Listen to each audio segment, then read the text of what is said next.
Okay, Dorothy, could you give us your full name and spell it for us, please? Okay, it's Dorothy Evelyn Powless Mehojah, and it's DorothyEvelyn Powless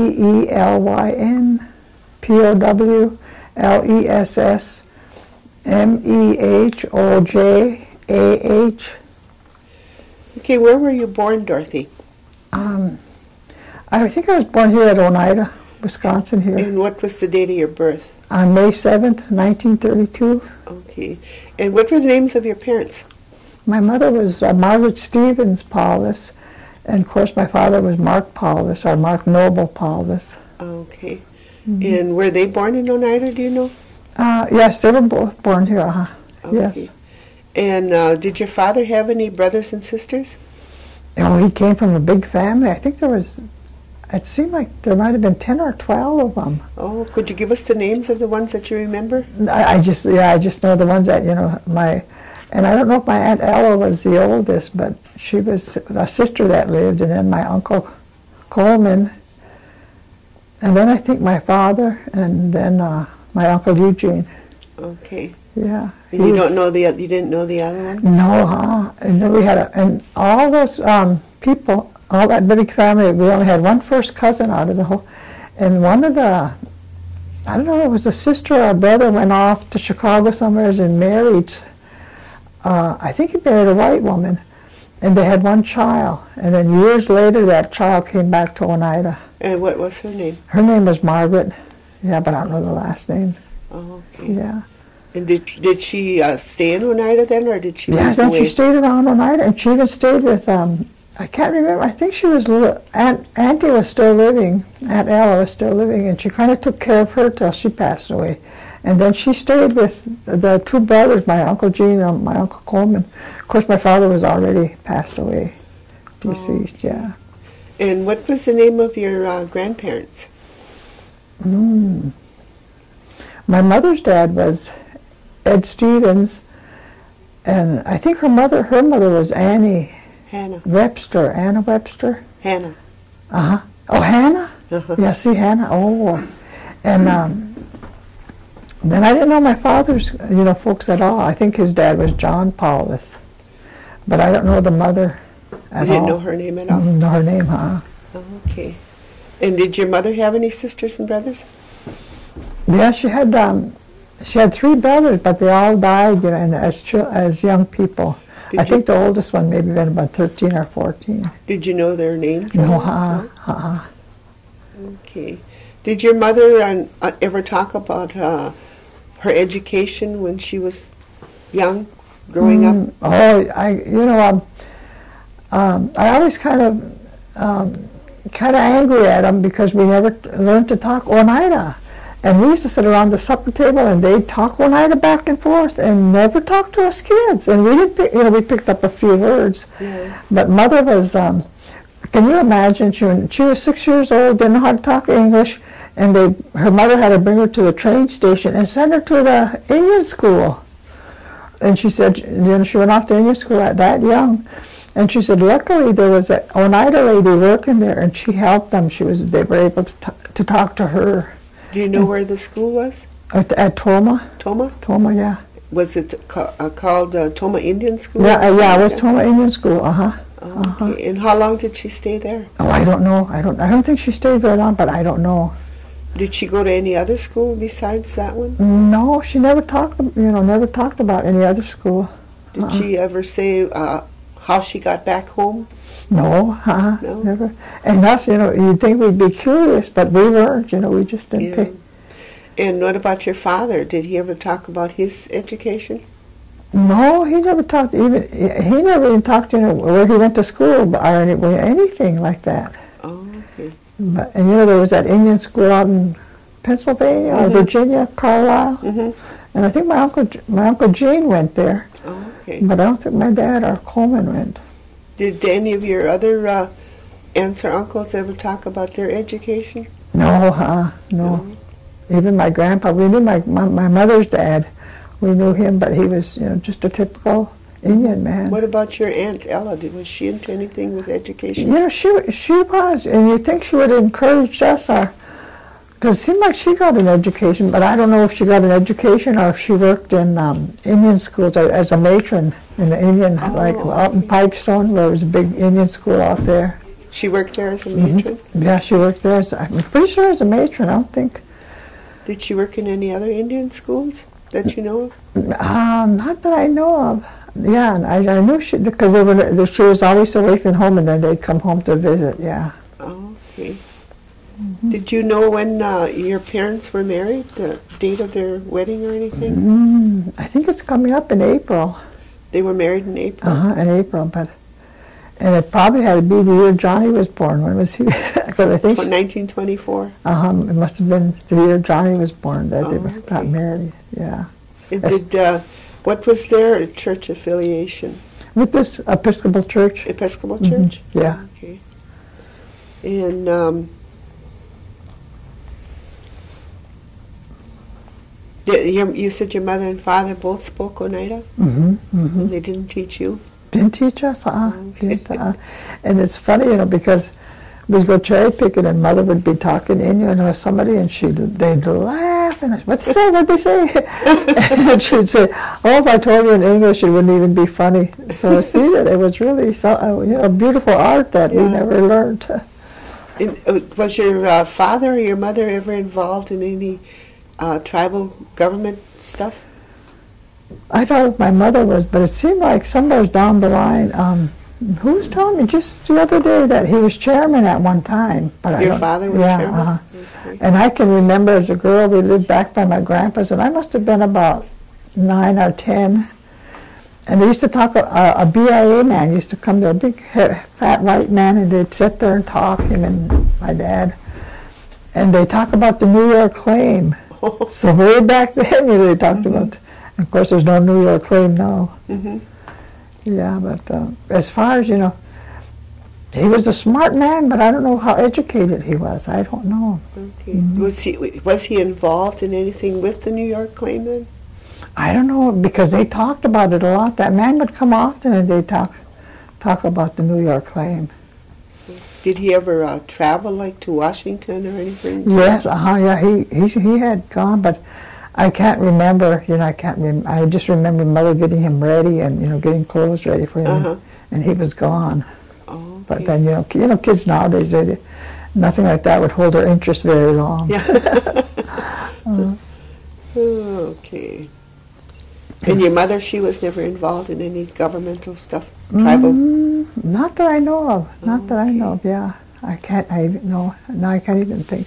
And in fact, she'd get kind of disgusted with him, because I suppose, she must have heard it over and over, all of this stuff. And I suppose it would get. Yeah. But what kind of work did your father do? As far as I know, he just, did farm work, not with cows or anything, but just, planting and all that. And then I can remember in the winter month, like in November, he'd go work on the railroad with Joel Reed, and he'd work there till about like March, and then he'd quit there, and then he'd start farming again. Who was Joel Reed? Joel Reed, he was an Oneida man here, yeah. Okay. This young man that just passed away, it was his grandpa. Oh, okay. What was it? Emerson? Emerson, yeah. Okay. That was his grandpa? That was his grandpa, yeah. Okay. And did your father do anything else besides the farming and the railroad work? No, I can't. I guess it was quite a bit. He was in tribal government, farming, and working for the railroad. And coming and going. It was. Kept him busy. Did your mother work outside the home at all? Well, she didn't work outside the home that I know of till. Well, they used to both work like in the spring of the year. They'd go in.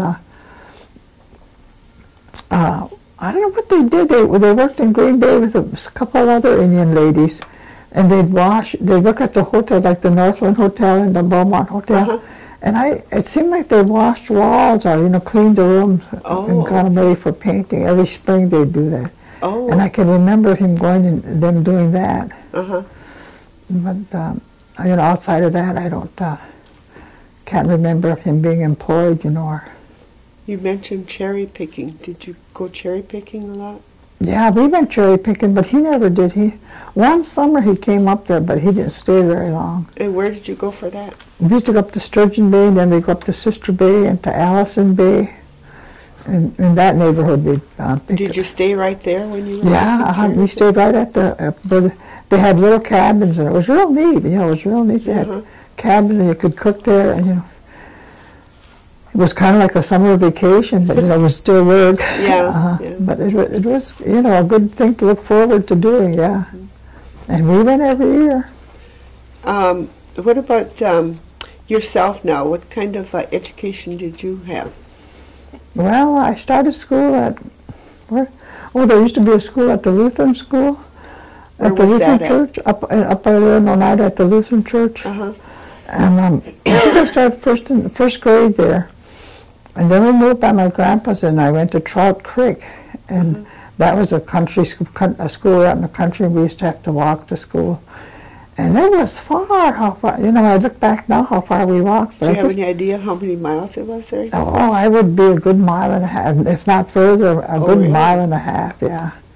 And then we'd cut through the pastures and through the woods, so we wouldn't have to stay on the road. But sometimes in the wintertime, we'd have to stay on the road. And we'd be walking in snow clear up to our knees, just taking our time getting to school when we'd get there. Where were you living then? We were living back on, I don't know what the name of that road is, but back by my grandpa's. My grandpa owned some land back, and there's all big new homes in there now. Oh, okay. I think he owned about 3 acres. And then my dad, and I don't know if you knew some two Webster brothers married 2 Menominee women. Oh, okay. And then I don't know what the deal was, but anyway, he got lumber, and he built a home back there. Oh. Yeah, okay. and we had a nice home back there. And then I don't know how come we didn't stay back there, because we had a nice new home. And then we moved back to Oneida, back to Auntie and Jean's. And then he took care of that place because there was nobody there. And where was that located? Back by my grandpa's, back on that. I think it's not Pamperin Park Road. I don't know what that, you know when you go down to the stone quarry there, and you turn left and you go back that road about 2 miles. Oh, that's on Oberlin. Oh, that was for your grandpa Yeah, Stevens. that was Oberlin, yeah. Okay, but then when you moved back to Oneida, where was that house located? Oh, we stayed at Auntie and Jean's there, at the homestead. And where is that located? Right there in Oneida, that big white house. Okay. Yeah. Is that by the railroad tracks there? By the railroad tracks there. Okay. And then he rented a house by my grandpa's to 2 white men. And here they had a little gas burner or something, and it caught fire, and it burned that house down. Well, there was another house there? Yeah, the one my father built when we moved here. Oh, okay. Yeah. The one way back? By my grandpa's. Oh, that one. That one, Oh, and they burnt it down? Yeah, it burnt down, yeah. Oh, okay. But my grandpa had an old log house, and his house was still there. You know, I don't know how, I guess some other sold the land, maybe, I don't know. Oh, and did you have another house in Oneida later, or did you? Oh, yeah, later on we did, yeah. Where was that house located? You know where that big Oneida Chapel is? On is it E and J, right on that corner? And I don't know how, my father knew a lumberman in De Pere. I don't know how, you know, what the problem was or what the deal was, but that man built a house there and helped my father build a house there. And it was, you know, just a small one, a 1 bedroom, but they were kind of big rooms. And we lived there till, you know, my father, you know, got killed and died. Okay. But my mother stayed there, yeah. Oh, okay.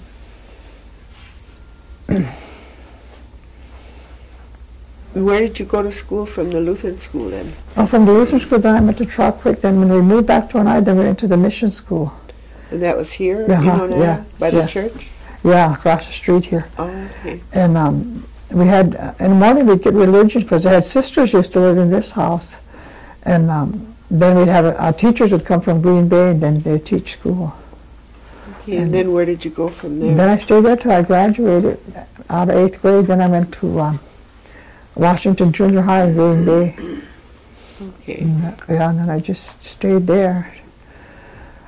And did you go to high school then too? Yeah, Then I went from Washington Junior, then you go over to East High School. Okay. And I went over there.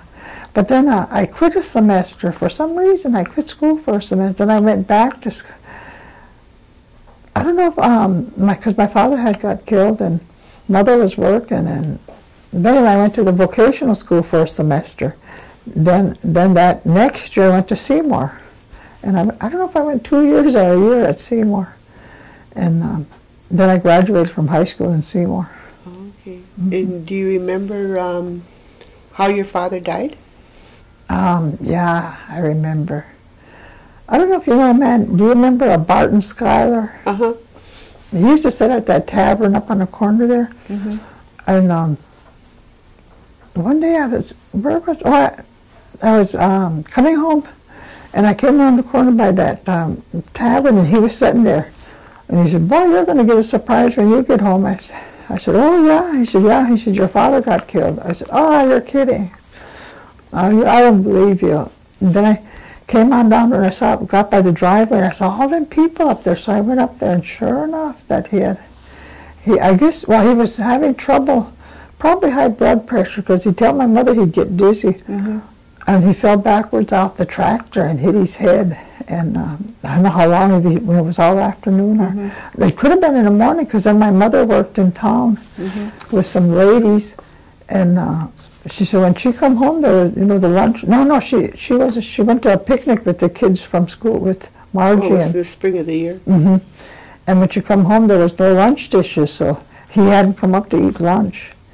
And so when this man that lived by Silverwoods, that farm over there by Silverwoods, he come over there to see if he could get permission to spray his crops. And she said, "Oh, he's out in the field." And Margie and Eugene start running out, and that man said, No, come back. And then he went down, and then he found my dad. Oh. Yeah, so he must have fell backwards and hit his head, yeah. Oh. But he knew he wasn't feeling well before that. Yeah, because I had heard him mention to my mother, but we didn't know about high blood pressure and all that then, back then. Did you go back to high school then, from the vocational school? Yeah, I went back to high school. What high school did you go I went to Seymour. To Seymour? Mm-hmm. Did you graduate from there then? Yeah, I graduated from Seymour, yeah. Did you go on to school after that then? No, and I wished I did, but, because a lot of kids were going to Haskell. And my mother never said anything about, getting, she just never encouraged us to get educated. I don't know why. So what did you do after you graduated from Seymour then? Let's see, what did I do? I stayed around all that summer, and we'd pick apples, and then Lorraine and my mother and I think Leah Vanderzand, Leah Vanderzand? Mm-hmm. Yeah. Her, we picked apples that one fall and then after. And then I was friends with her daughter Lorraine, and she had graduated. Oh, okay. So then that fall, we worked in a factory in Green Bay peeling tomatoes. Oh. Yeah, and then we'd come home, and next morning we'd get up early and go pick apples. And then from there, we'd come eat supper, and then we'd go back to town and go work in that factory and peel. Was it a canning factory? Yeah, a canning factory, yeah. Oh. And peel tomatoes.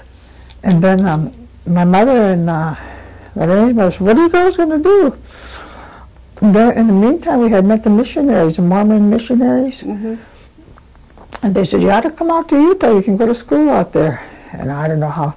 Anyway, we went out to Utah. We both went out to Utah, to Salt Lake, and met different... Who did you go with? Lorraine Vanderzand. Oh, okay. Yeah, we went together. And then I worked out there, but I just did housework. I still didn't think about school. Nobody said anything about school. You'd think those missionaries would have encouraged us to, go to school. Mm-hmm. And then from Los Angeles, I went down to then Auntie and Jean came out to California for the winter. And so then that was in, I think in 1953. Mm-hmm. Then I went down to Los Angeles by then, and Mary was down there. Your sister Mary? Mm-hmm. How many brothers and sisters did you have? I had 5 brothers and 3 sisters. And what were their names? My oldest brother was Johnny, and then my second brother was Percy, and then my sister Lorraine, and my sister Mary, and then myself, and then my brother Mark, and my brother Herb, and my sister Margie, and my brother Eugene. So that was a big, big Oh, family. yeah. But Nine in your family? yeah, but people had big families back then. They were nice. Yeah, they were nice. Nowadays, just 2 or 3 are one. Yeah. So then you're in California now, and what are you doing out there? Well, when I first got out there, Auntie and Jean were still out there, so I stayed with them and Mary. And then they came home in March, and then I got a job, but I can't remember where the first job I got out there. I can't remember that. Yes. And then, but I still stayed out there, Mary, and we were going to church, and then Mary got called on a mission for the Mormon church, and she left. And then in the meantime, Lorraine Vandersen then came out there. And then we stayed and worked, and then I got a job with in a big new department store out in just on the edge of Beverly Hills in Los Angeles, and I worked out there. And then I was a shipping clerk for merchandise that was coming into the store and handling all that, and I liked it. It was really nice. And I stayed out there, and then we met a bunch of Indian kids because they had a big Indian center there. Oh, okay. And ran around with a bunch, and then ran around with a bunch from the Indian center. Okay. Yeah. Is that where you met your husband then? Yeah, And when did you get married? We got married on June 23rd, 1956. Oh, okay. Yeah, I just often think. Yeah. Did you stay in California then? Yeah, I stayed. And what was your husband doing out there? He was an Indian from Oklahoma, and he was in the Marine Corps. Oh, and I think he had just got back from Korea. I can't remember. And here, he finally got into a bunch of Indians that I ran around with. That's how we got acquainted. But, yeah, he was in the Marine Corps. That was his career. And what tribe was he from, Oklahoma? He was a Kaw Indian, K-A-W. Oh, okay. And they used to own all of Kansas at one time. Oh, really? And the Kaw tribe donated all the land to Haskell. Oh, okay. Yeah. Did he go to Haskell? Yeah, he went to Haskell. Okay. Yeah, and I think he went. I think he went when you before you or after you. No, while I was there, he was there. Oh, because I know he played sports and basketball and football. And then my son Jack married Debbie Ryder. And they were up in Kashina one time at doings up there with Debbie's folks. And this woman said to Debbie, she said, "Oh, Debbie, I heard you got married. Who'd you marry?" She said, "Oh, his name is Jack Mehojah." And that lady says, "Oh, who?" She's Jack Mehojah. She says, "I went to school with Joe Mehojah." But Debbie couldn't remember who it was. Oh, dear. Yeah. But I said, that name gets around, and it's going to be around a long time. Yeah. So then, what did you do? How long did you stay in California after you got married? Well, we stayed there. Let's see. After I got married, then we got married in June, and then we stayed there a year, and then that next September we came to Oklahoma, and then he got orders to go to Japan. He was still in the service then? Well, yeah. So then he went to Japan for 2 years, and I stayed in Oklahoma with his grandma. Oh. But then we had a daughter and a son by then. Oh, you started raising a family. Yeah, And how many children did you have? We had 8 children. 8? And what are their names? Our oldest one is Lori, and she lives up here, and she's a registered nurse here.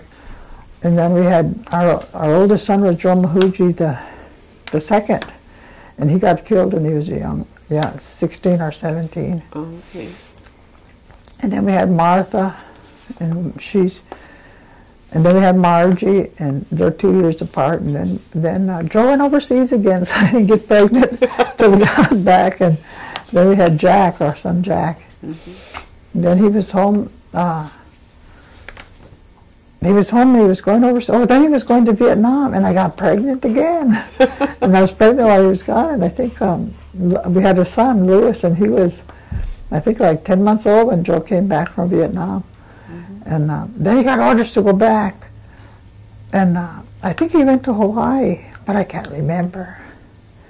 And then we had Kim. No, we didn't have Kim yet, our youngest one. Then he came back from Vietnam, and I got pregnant again. And here, at 5.5 months, I miscarried. Just for no reason, I miscarried. And here was a boy. Oh. We named him Jacob. And we had to have a burial for him because he was too big, too big to die. With a miscarriage, I don't know what they do with him.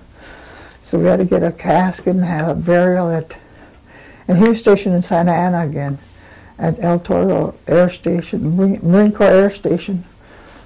And we had to bury him out there.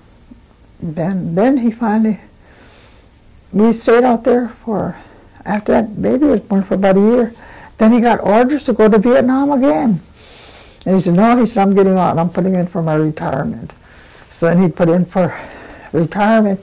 And here he found out when he went to get retired that he owed the Marine Corps 30 days leave time. Look at this is how stupid the Marine Corps is. Oh, they're idiots. And I used to tell him that a long time ago, they were stationed at Marine Corps schools in Quantico, Virginia. I'd call him up and I said, tell them idiots to get your stuff over here.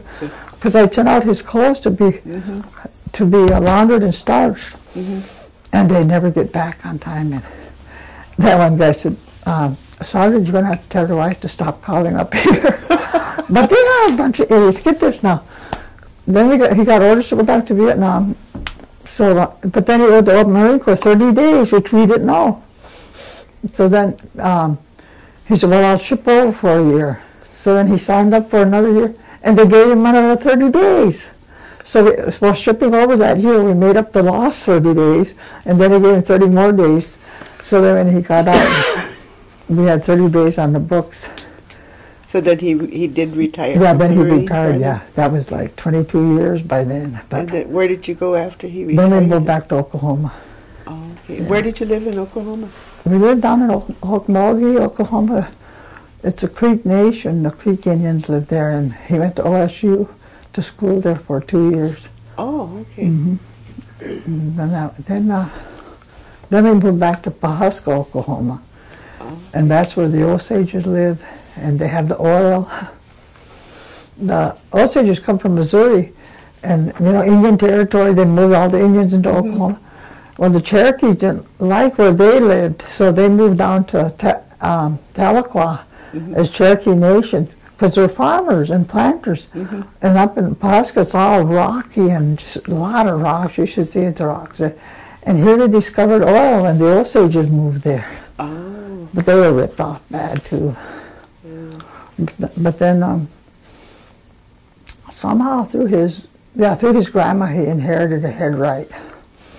So, which is nice, But then his aunt, he had an aunt that was living, and then when his grandma died, they split he gets half a headright now. What is a headright? A headright is oil. Every 3 months, the Osage, you get an oil payment for the oil that's pumped. And if you have a full headright, you get a big check. I think last month's, let's say March and June and September and December. And I think March's was 2,000 and something. Oh, but that was only half a headright. Yeah. I mean, half of a half. Oh, yeah. Okay. So the full one would have been about 8,000. Okay. And it's, So will he get that the rest of his life then? Oh, yeah, he'll get that the rest of his life, yeah. Okay. Will that transfer over to you if something were to happen to him? Yeah, I don't know how they're going to work it, but because there's a lot of white people that aren't even Osages, and they have headrights, and now the tribe is waking up down there, and they're going to be cutting off a lot of those white headrights. Yeah. In order to stay with all the Indians. And Okay, when you were growing up, do you remember any of the holidays that came along, like Christmas or anything like that? Do you remember any of them? Not till I was about in high school. Then we got a Christmas tree, but before that, I can't remember anything.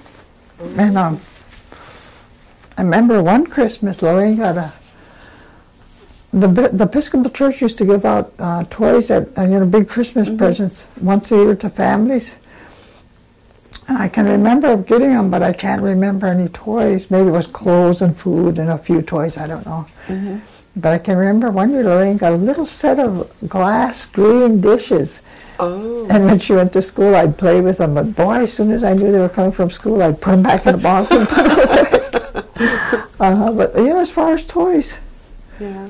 I can't remember. And then one time, our Uncle Gene bought us a nice big sleigh. You know, Yeah. winter time. But Oh. holiday and even Easter.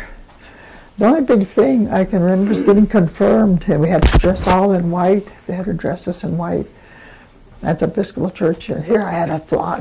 My mother couldn't find a white dress, and I had a flowered dress. It was a pretty flowered dress, but it had all flowers on it.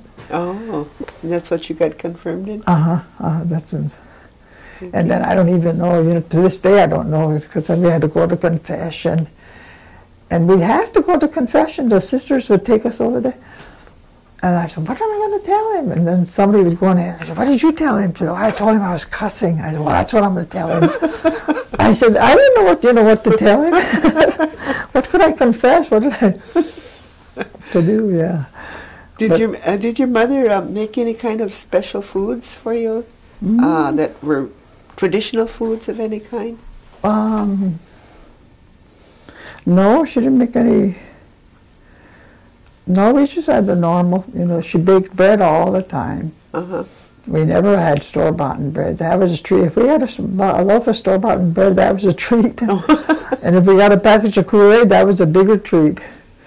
And I didn't know we were poor, but we didn't seem poor. Yeah. But as big families we probably were poor. But I mean, we didn't ever starve or go without clothes or anything. Did you have running water or electric lights? Or yeah, anything? we had running water. And we had electric lights. We didn't have running water. We had electric lights. So. Oh, okay. And where did you get your water from? We used to have it. We used to carry it in a big milk can across the street from where we used to live. That's the only place on the corner where the last house my father built. Yeah. Is that the one on U and J? Okay. And then I said, can you imagine? And Mark must have been small, and and we'd get that milk can and fill it full of water, and have to lift it up on our wagon and carry it home. Then we'd have to lift it off and carry it into the house. And I said, when I look back, that it didn't seem like work. It was just something we had to do. Yeah. But do you remember any kind of games or anything that you played when you were growing up? No, once in a while my mother would play cards with us, but no, I can't remember. Did you go skating or sledding or anything? Yeah, we went sliding and skating all through the winter. But in the spring we didn't do anything. But in the winter we did go sliding. Yeah. And they used to make these homemade big bobsleighs, and there would be about 8 of us on them, and it would be fun. Yeah. And where did you go sliding at? We used to slide down this hill, this hill right over in here. Oneida? And then way down by, where Kenneth Hill lives? That hill, that Emerson John and them used to live in there, and they had a big bobsleigh, and we'd go sliding there. Then we used to go up on Overland, up that road, and go down that hill. Oh, okay. But that was far to walk, so we didn't go there very often. Yeah. Did you do anything like what you hear so many people talking about, Hoyan? Did you do anything like that? Yeah, I've heard of Hoyan, and people would come to our house and I remember. Did you ever go yourself? I can't remember going, but I can remember standing at the door and giving them candy. But where we, I never went Hoyaning though. Oh. Yeah, I never. But I can remember, kids coming to the house and Hoyaning. Is there anything special that you did in the summertime other than going to Sturgeon Bay? And we used to have to go picking beans. Picking beans? Yeah, we picked beans. And where did you do that? First man Berto, a white man Berto, I think he had a big bean field. And oh, okay. Did your dad plant beans? I think we picked there too. But man, I didn't like picking beans either. You didn't like that? I used to think there'd be a snake under each bush. And I'd be scared. My mother, oh, come on. She'd always have to. But yeah, we worked. But do you have grandchildren? Yeah, we have a nice. How many do you have? We have 22 grandchildren. 22. We have I think 12 great grandchildren. Oh, okay. Yeah, but out of all of our family, we only got 2 Mehojah boys. Oh. Yeah, Jack's got one and Joe's got one. I mean, Lewis has got one. Oh, So really? Yeah. The rest are all girls? Uh-huh.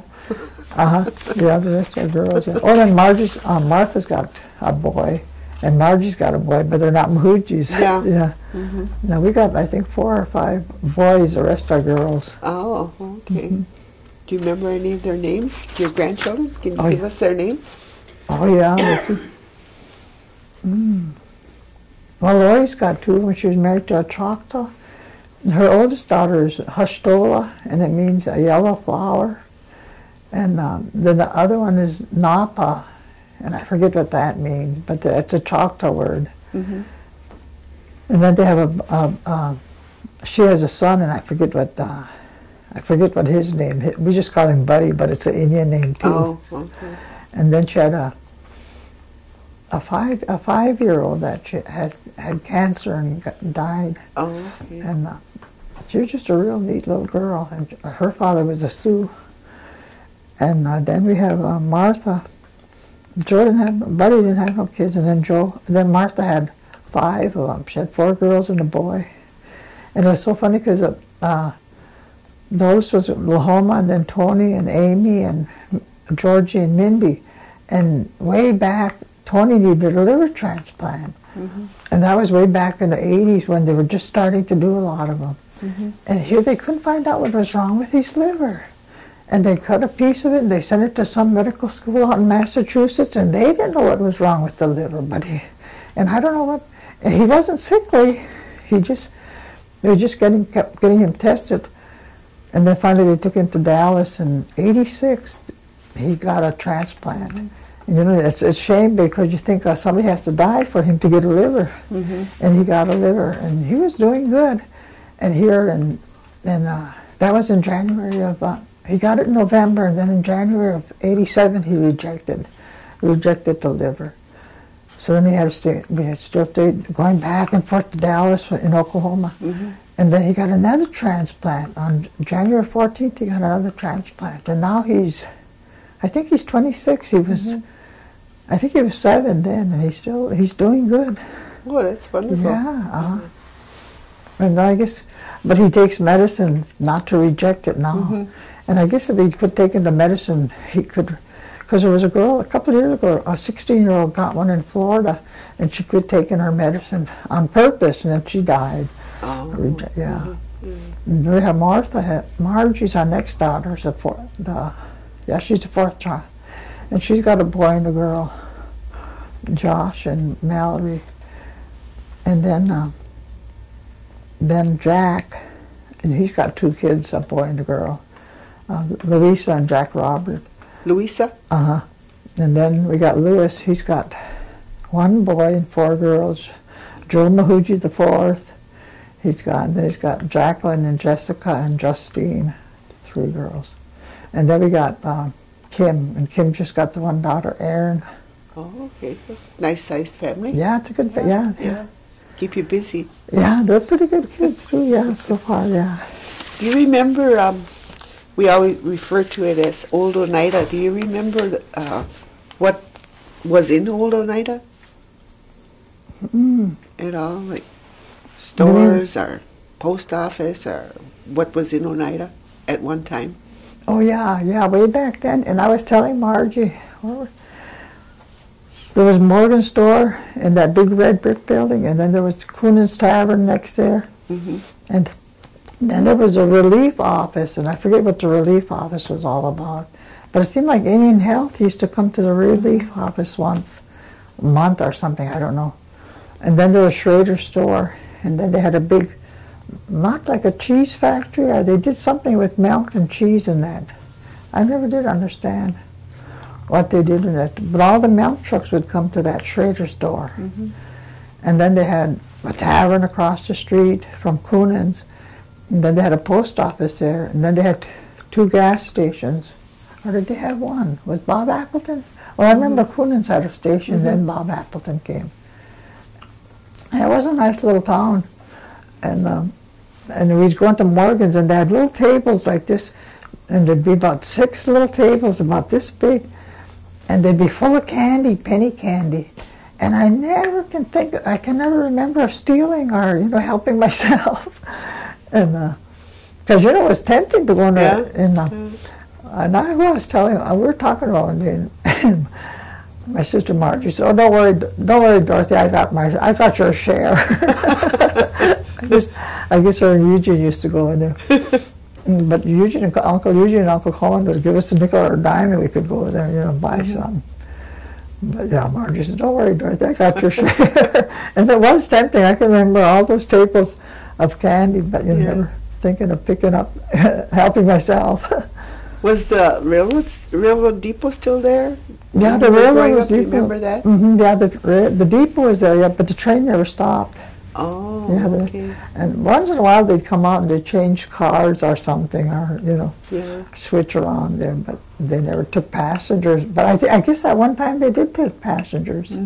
You could get on the train there, but I don't know. Well, did they have a drugstore too? Oh, that's right. Yeah, they had a drugstore too. Oneida was a nice little, a good little town. But it was so funny, because you'd see all the Catholics would come to town on Saturday night and they'd go to confession. And then they'd all come up to Coonan's after confession. And then Sunday morning they'd all come to church and then they'd all go to Coonan's again. And what was Coonan's? The tavern. Oh, okay. Yeah, the tavern, yeah. Okay. Do you remember any kind of sporting events that they might have had a long time ago? Like baseball or anything like that? Oh yeah, when I played a lot of baseball, but I never seen an Indian, outside of us being Indians, in Indian clothes. Do you remember when the Mohawks came from New York? The Mohawks came from, I think they were Mohawks in Oneida, came to Oneida and put on a powwow here. Oh yeah, where did they do that? In Oneida here somewhere, and that was the first time I'd ever seen Indian clothes. They wore, they wore their traditional clothes, and the Indian danced. And that had to be in the 50s, 40s, or 50s. Okay. They came a bunch, and I don't even know who brought them in, or who was chairman. Your mom might have been chairman then, or who brought them in. But a bunch came from New York. They came clear from New York, and put on a powwow here, and I don't know who put them up or where they stayed or anything. Oh. But it was so funny that was the first time I saw an Indian. Then we go to Oklahoma and there's nothing but powwows and Indian clothes. That's all and then Joe Indian danced till he was about 45. Oh, really? Yeah, and then that was the war, the fancy dance. I don't know what they call it now, but that was really dancing with the bustles and all that. Yeah. And now he's straight dancing, but he hasn't straight danced in about 5 years, and that's the older man's, clothes. Yeah. The way they dress. I don't know if you ever seen Jack at a powwow up here. Yep. Yeah, that's how older men dress now. Oh. But young men dress too, and that's called straight dancing. Yeah. So Jack followed his father and did the dancing? Yeah, and then Lewis was off doing his thing. He wasn't interested. Yeah. But no. And then one time we went to New York. When I graduated from high school, Auntie and Jean went out with Evelyn Two Guns. Do you remember her? She was a Seneca from New York, and she was a friend of Auntie's. But I don't know how they made friends, but Aunt Evelyn would come all the time and visit Auntie, and then they were taking her back to New York, and we went up into Canada, and they were visiting up there and meeting Oneidas up there, and I sat in the car, and they were driving back from Canada back into the States, and Auntie said, "Jean, you notice what old language they talk?" She said, "We don't use those words anymore." She said, "Our language is like slang." And the Oneidas from New York got the original. Oh. And I thought that was kind of interesting, Yeah. To know that the Oneidas out there were original yet. Yeah. Did your mother or anybody in your family ever use any kind of herbs for medicines or anything that you know of? I can't remember. But there used to be a medicine man, Jake Smith. Do you remember him? He used to, and my father and him, I guess my father would get medicine from him, but I don't know them using it. But I remember when us kids would get cut or something, my father would say, "Oh, suck on it," and we suck on our rib. And now I was reading about 2-3 years ago in the Reader's Digest, there's something in our spit that heals. Oh, really? And I thought, then I remember my father telling us when we'd get cut, suck on it and, clean it and it'll get all right. And I don't know if he just did that, take our mind off it or what. But I thought I can't remember anything, in our Indian ways. We were so white, white oriented. The only thing Indian about us is we looked Indian and our folks talked Indian. But then your mother, I don't know who she would talk to. And I'm sure she talked Indian, didn't she? Yeah. Yeah. Do you, what is your church affiliation today? Well, are you still Episcopal? Born raised in Episcopal church, and then the Church of Jesus Christ of Latter-day Saints sent out missionaries to the Indian people, just to the Indians, and they came to Oneida, and they really took an interest in and the young people and the kids, and then eventually they taught us, were teaching us, the gospel. And it was really interesting to me, and it made so much sense to me. And so I was telling this one missionary, I said, how come everybody don't belong to the church? He said, oh, that's why we're on missions. We're trying to tell everybody. Because it made such good common sense. Way back when I was only 15, they were telling us this. And we were just a bunch of, teenagers and kids in a room, and they were teaching us. But so today you're Latter-day Saints member? Yeah, today I'm Church of Jesus Christ of Latter-day Saints, And I tell my kids, they're all members of the church and born and raised in the church. And my husband's an elder.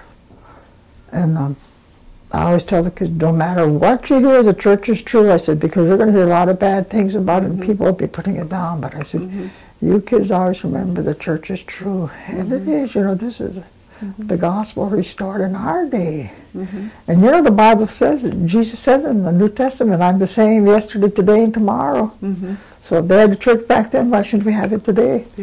And we have an apostle, President Gordon B. Hinckley, and 12 apostles. And what church has that besides ours?